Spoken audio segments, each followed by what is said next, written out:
What is going on, everyone? Phil here, and welcome to my review for the latest release in the Sonic the Hedgehog franchise, Sonic Mania. Let me tell you guys something. I was not expecting much from Sonic Mania, alright? A few years ago, I played what was called Sonic 4, which was supposed to be the continuation and or reboot of the entire side-scrolling Sonic the Hedgehog series. It ended up being an episodic release with two halves instead of one completed game, which I never really understood. The game really was lackluster. It didn't really live up to what I would consider the quality standards of the classic 2D side-scrolling Sonic the Hedgehog games from back in the day. I just didn't think it was as entertaining or fun. And most people agreed with me. If you actually look, most people were like, it's okay that it existed, but this certainly wasn't a sales dynamo, and it didn't reinvigorate the franchise. And there hasn't been another side-scrolling Sonic the Hedgehog game since then. And people were like, I guess it's dead. I guess maybe they'll make new 3D games every once in a while, but the side-scrollers are done. Fast forward to this year, where Sonic Mania just released in the midst of a summer when really there was not a lot going on.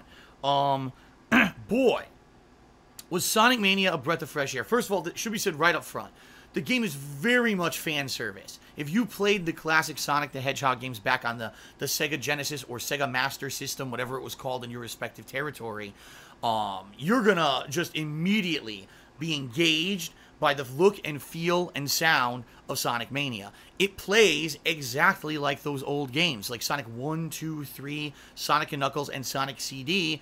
All those gameplay mechanics are pretty much taken and put right into Sonic Mania on purpose because they want it to be a game that appeals to the people who grew up during that era, which is kind of what we were all looking for in Sonic 4 and didn't get. The game has classic 16-bit style side-scrolling graphics, blazingly fast 60 frames per second gameplay, which you need in a platformer this day and age, right?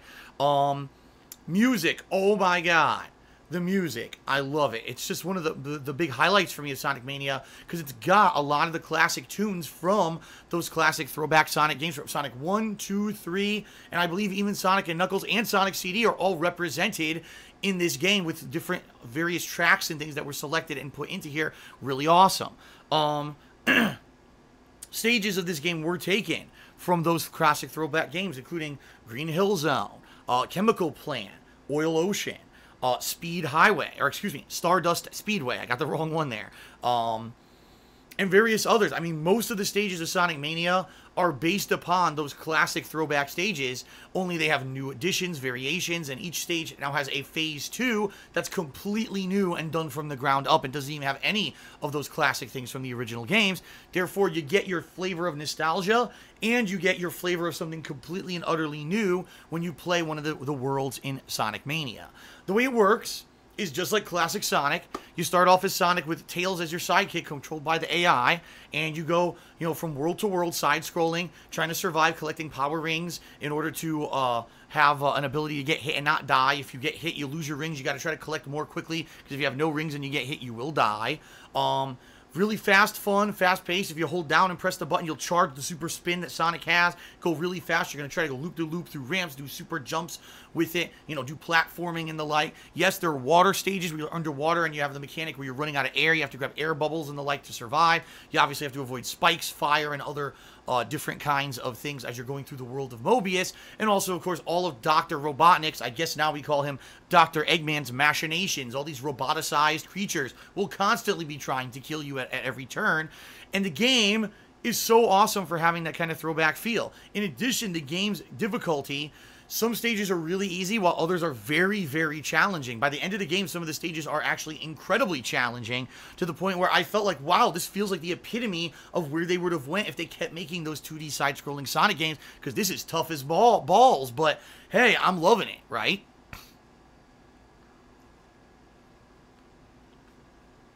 So in addition to just getting through these stages and surviving, and by the way, there's various different ways, secrets and things that you can go through these stages, you're going to every once in a while run into a checkpoint, so if you die, you'll resume from that checkpoint. These checkpoints, if you have, I believe it's 20 or 30 rings, I think it's 30 rings or more, if you hit a checkpoint, a ring of stars will appear. If you jump inside the ring of stars, you're teleported into the topographical, kind of top-down 3D globe bonus stage gameplay from Sonic the Hedgehog 3. This is when you would run on a giant globe and try to collect blue spheres and avoid red spheres. There's jump spheres and there's bounce spheres as well. If you do these stages, which by the way, some of them are identical from Sonic 3 and others are brand new, if you collect all the blue spheres, you get a token.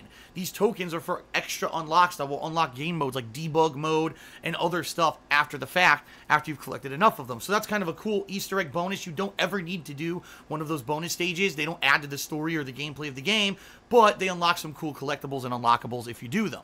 Then, the actual real bonus stages of the game to try to get the Chaos Emeralds are unlockable by finding hidden rings that are hidden throughout the stages of the game. I believe that was that Sonic CD? I'm trying to remember which game had the hidden rings you had to go inside in order to actually get to the Emerald stages. I'm having a brain fart right now, I can't really remember. But, every world has like 1 or 2 of these hidden rings. There's 7 Chaos Emeralds that you can collect. And what is the bonus stage? Well, in this one, it's again kind of 3D. You're running on a flat map, almost like Mario Kart, okay? That's kind of what it looks like. The old Mario Kart maps from like the Super NES. Only you're on foot as Sonic and you're chasing a UFO that is holding the Chaos Emerald and is running away from you. So what you need to do on these stages is collect blue orbs. As the more blue orbs you collect, you'll go into better running speed. So as you keep collecting blue orbs, all of a sudden you'll get lightning fast, and now you can try to catch up to the UFO. But every moment that you're on these stages, you also need rings because the ring counter counts down constantly. If you hit anything that hurts you, like spikes or whatever, or bombs, you'll lose rings. And when your ring counter hits 0, you get thrown off the stage. In addition, if you fall off the edge of the stage, that's it. So you have to be careful to stay on the stage, collect rings, collect blue orbs, avoid things, and then finally catch the UFO. Let me tell you, these bonus stages are nothing to just pass off as kiddie play. Some of these are really challenging and difficult. And I did eventually get all of the Chaos Emeralds, but it was not easy. Some of them took me upwards of 5, 6, 7, 8, 9 tries or more in order to actually get. So, every world has 2 phases, as I mentioned. At the end of each phase, there's actually a boss fight. Some of the boss fights are actually 100% classic throwback boss fights. In fact, the final boss fights from Sonic 1 and 2 are present in the game, only they've been changed and you know, made to be more variety, so you're not feel like you're just doing the same thing. Some of the boss fights are redone completely. For example, I won't spoil, but there is one particular boss fight from Sonic CD that was always synonymous. They hyped it up in all the gaming magazines, and then when you finally do this boss fight, it's so disappointing because it's only a race. All you do is you're racing against something, that's it. In Sonic Mania, they redo that boss fight from the ground up to be a race, then to actually have a standard boss fight, and then to have another stage, so it's like a 3-leveled final epic boss fight to finally do this justice, because it was such kind of a letdown in Sonic CD, and that's freaking awesome. It's like they knew what the fans wanted, and they did it like crazy amount of justice, which is cool. Now, there are some completely original boss fights as well. Some of them are actually funny, which is nice, and some of them are throwbacks to other Sonic games. In fact, there is a boss fight. This is going to be a minor spoiler. I think you'll get a kick out of it if you're a Sonic fan like me, though. Dr. Robotnik's Mean Bean Machine. Anyone remember that game on the Master System or Genesis? Right? It was kind of like the puzzle game on Genesis, while Nintendo had their own puzzle games. That was the puzzle game on Genesis. That's a boss fight. I'm not even kidding. One of the boss fights, you're fighting Dr. Robotnik in the Mean Bean Machine minigame, and that's the boss fight. So cool, man, to have those kind of little Easter eggs and fan service things thrown in there. Now, the game has, I believe it was like, it might have been 12 or it might have been like 13, 14 worlds. I didn't count specifically. But a significant amount of time. Just one run-through of this game took me around, I think it was around 7 to 8 hours just to do a single run-through of the game. And of course then, once I beat it, I wanted to go back and get all the Chaos Emeralds. What happens after you beat it is it unlocks a stage select for whatever character you played as. So, you know, you start as Sonic and Tails. So it unlocked that for me. And I went back and I replayed the bonus stages over and over to get all the emeralds. And then once I had all the emeralds, I went back to the final stage and rebeat it. What happens is, once you have all the emeralds, if you collect 50 rings or more, and you double jump, like you jump and press jump again, Sonic will transform into Super Sonic just like he used to in Sonic 2 and 3. And now he's invincible and he can superpower fly through the stages and get to bosses and just decimate them. Of course, you have a constantly depleting ring count. So you have to try to basically manage ring usage so that you don't run out of rings. If you run out of rings, now you turn back to regular Sonic. But if you beat this game with all the Chaos Emeralds, it actually, after the final boss, it unlocks the true final boss, which is an epic encounter between Sonic and 2 different characters. I won't spoil, but it's a lot of fun. It's really fun and epic, and I really enjoyed that there was like a super secret ending for getting all the Chaos Emeralds as well. That was really awesome. Now, once you do that, now you have the ability to go back and replay the game as Knuckles or as Tails, so that you can even do like Knuckles and Sonic, Knuckles and Knuckles. You could do like an assist character to go with you to do all this stuff. And that's cool too, because now the game opens up, and let me tell you, Knuckles, even though most of the stages are the same for Knuckles, I did a full playthrough of the game with Knuckles, and he has the ability to break through certain walls that Sonic could not. He also has the ability to wall climb to get to high ledges Sonic cannot reach, and also to glide through the air so he could keep a high elevation, which Sonic can't do. For a lot of the times, the stages changed dramatically because of the style of gameplay that I was employing. And there's actually 2 worlds where there's definitely changed gameplay mechanics, a completely different stage for Knuckles, and there's one exclusive boss just for Knuckles that's a really fun boss. So it actually makes sense to go back and replay the game as Knuckles if you didn't beat it, or if you unlocked the character, go back and check it out, because it's definitely fun to do that. Now, that's not all there is to do in Sonic Mania. There's also a versus mode, where it's couch competitive mode, where you can fight your friends. There's also time trials, and as I mentioned, there's various unlockables for doing those bonus stages that are completely optional, collecting the blue spheres. You get debug mode and all kinds of stuff where you can mess around with the game. This is a ton of content. For how much? Is it a full $60 retail release? Nope. Is it a slightly discounted $40 release? Nope. Ladies and gentlemen, Sonic Mania is $20 in the United States of America. I don't know what that will translate to if you don't live in the United States like I do and you have another form of currency, but it is cheap. And you're going to get just one run-through of the game is 8 hours, right? You're probably going to be teased to go back and play more, get all the Chaos Emeralds, maybe get some unlockables, time trials. I mean, holy crap, man. For a game to have this much quality and this much content for such a small price tag in 2017, I am, like, amazed. Because this is one of the biggest bang for your bucks all year that I've seen released in 2017. Also, keep in mind, if you are a huge fan of the Sonic series like me, and you played all those classic 2D side-scrolling Sonics, and you're going to just love revisiting some of these stages from your younger years and hearing the music remixed and everything sounding amazing. Oh my god, when I played Sonic Mania, it was one of the most fun things I've done this year by far. It had nostalgia, great gameplay. In fact, there's very few negatives that I have to say about the game, but I'll bring them up for the sake of being fair. The game isn't perfect, alright? Number 1, the difficulty is not scaled properly. And what I mean by that is that the first 3 stages are pretty easy, or especially if you've played Sonic before, you can get through them relatively without much challenge. Stage 4 is Flying Battery. It is a return stage from a previous Sonic game. It's also one of the hardest stages in the game. The Phase 2 of Flying Battery, you will be hard-pressed to get to the final boss before the 10-minute time limit expires and you die. I don't know why they put Flying Battery as Stage 4, because then stages 5, 6, 7 are all way easier, and you can fly through them pretty easy. Why Stage 4 is like the roadblock challenge that you have to pass? It should have been way further ahead in the game, in my opinion. Maybe even been like the next to last stage or something like that. I don't understand why it was put in that order. Number 2, there were some points of the game when some nonsensical stuff happened that just didn't make sense. I would die out of nowhere, and it's like, but why did I die? I was supposed to be invincible at that point. Or like I would get hit when I had rings. I would lose my rings and immediately I'd die again, even though it didn't make sense because you're invincible once you lose your rings for a limited period of time. So how did I die? There's also a lot of cheap deaths in this game, especially for those who maybe didn't play the previous Sonic games. There's a lot of places where you'll get squished, and it's really annoying because, I should mention this, if you run out of lives, you have to replay the entire world over. Not the stage or phase, the world. So if you're at the very end, the final boss of a world, and you run out of lives, you have to do the whole world over from the beginning. Now, I'm not saying that's bad.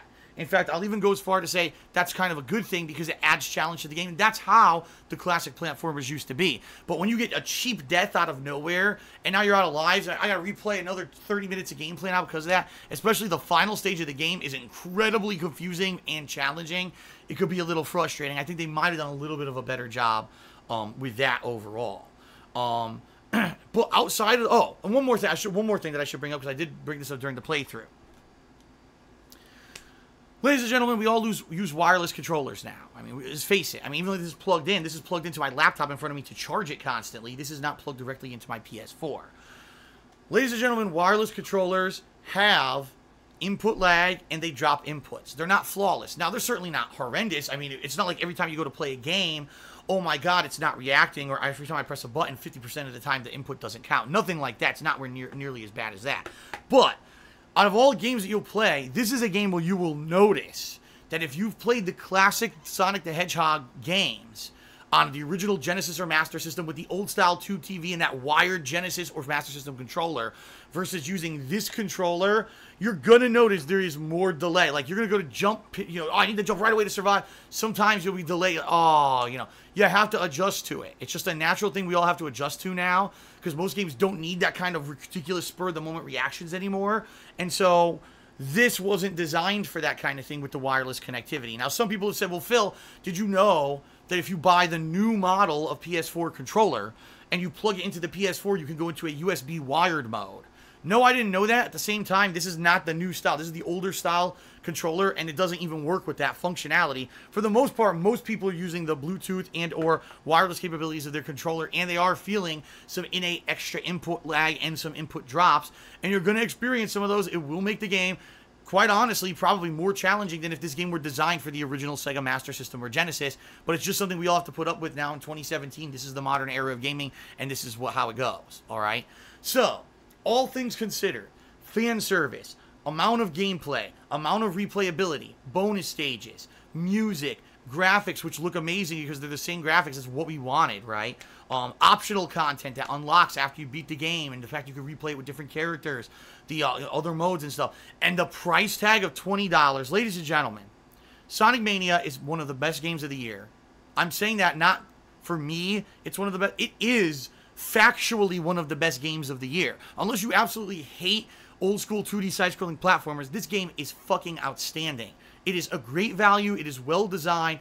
It is one of the best games. And if you miss out on this because it's an old looking game, man, that's old kiddie stuff, I don't want to do that, you're basically hurting yourself and you're being very ignorant, because this is by far one of the best releases I played in a long time. I give Sonic Mania a 9.5 out of 10. It's that damned good, and this game makes up for the disappointment that was Sonic 4. Thank goodness, because I really thought that the side-scrolling Sonic was dead, and now Sonic Mania has reinvigorated me with the Sonic classic cravings of wanting to play this stuff again, and I hope the game sells well, because it is multi-platform, it's on every console, and they continue to make these style of games, because I would love to play Sonic Mania 2 in a year or two. Alright, that's it for the Hateful Truth review of Sonic Mania, folks. I hope you enjoyed it. If you did, please consider giving this video a like here on YouTube and subscribing to KO Gaming for more reviews like this in the future. And please check out the video description, because in the description there's all kinds of fun links like my Patreon, my Teespring merch shop, all kinds of stuff there. Of course, my other YouTube channels and everything are there as well. Give it a look. I think you'll really like it, okay? Thank you, everyone, for watching. I appreciate you watching. Thank you. And I will see you next time for another edition of my game reviews here on KO Gaming. Peace out, everyone. See you later.